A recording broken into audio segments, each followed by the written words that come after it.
Every July 4th, America explodes. 330 million people grilling, waving flags, and launching 16,000 fireworks shows into the night sky. All to celebrate one legendary date, July 4th, 1776, the day America declared independence. There's just one problem. Almost everything you know about that day is wrong. America didn't actually vote for independence on July 4th.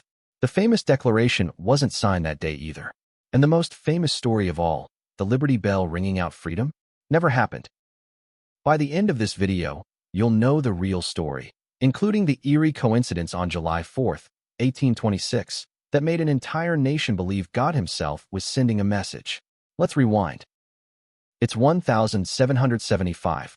13 American colonies sit under the rule of King George III, a king 3,000 miles away who taxes their tea, their paper, their glass, while giving them zero say in their own laws. The colonists have already dumped his tea into Boston Harbor. His soldiers and colonial farmers have already exchanged gunfire at Lexington. War has begun, but here's what nobody tells you. Most Americans didn't want independence.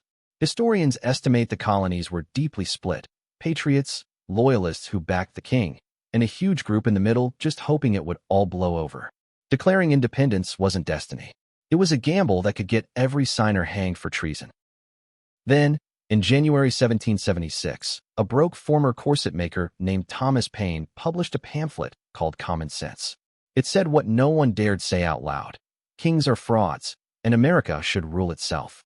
It became the bestseller of the century, read aloud in taverns to people who couldn't read.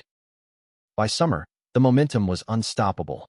Delegates from all 13 colonies gathered in a sweltering brick building in Philadelphia.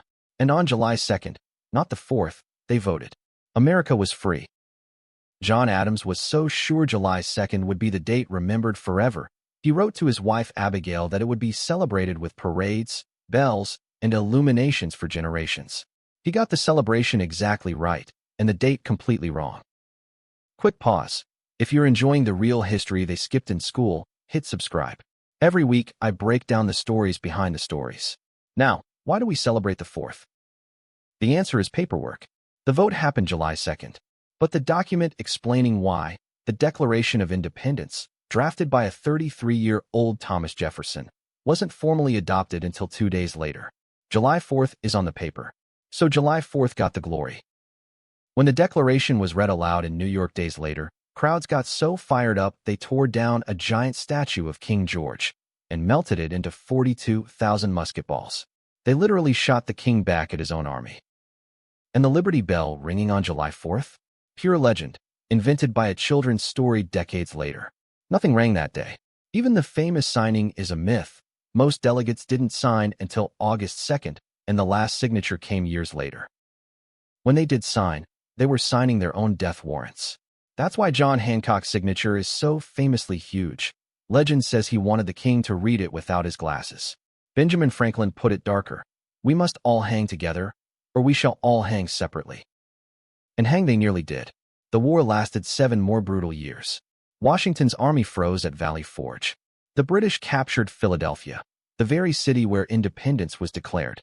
At one point, the revolution survived on little more than stubbornness. But in 1783, Britain finally gave up. The gamble had paid off.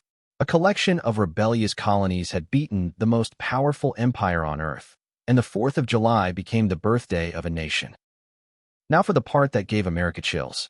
Adams and Jefferson, partners in independence, then bitter political enemies, then friends again in old age, both lived to see the nation turn 50. On July 4th, 1826, 50 years to the day after the Declaration was adopted, Thomas Jefferson died at Monticello. 5 hours later, in Massachusetts, John Adams spoke his final words: Thomas Jefferson survives. He didn't know his old friend had gone first. 2 founding fathers. The same day, the nation's 50th birthday. Americans everywhere were convinced it couldn't be coincidence. Newspapers called it a sign from heaven itself. And 5 years later, President James Monroe also died on July 4th. So this July 4th, remember what's actually being celebrated. Not a signing, not a bell. A piece of paper, dated 2 days late, that a room full of men treated as their own death sentence, and signed anyway.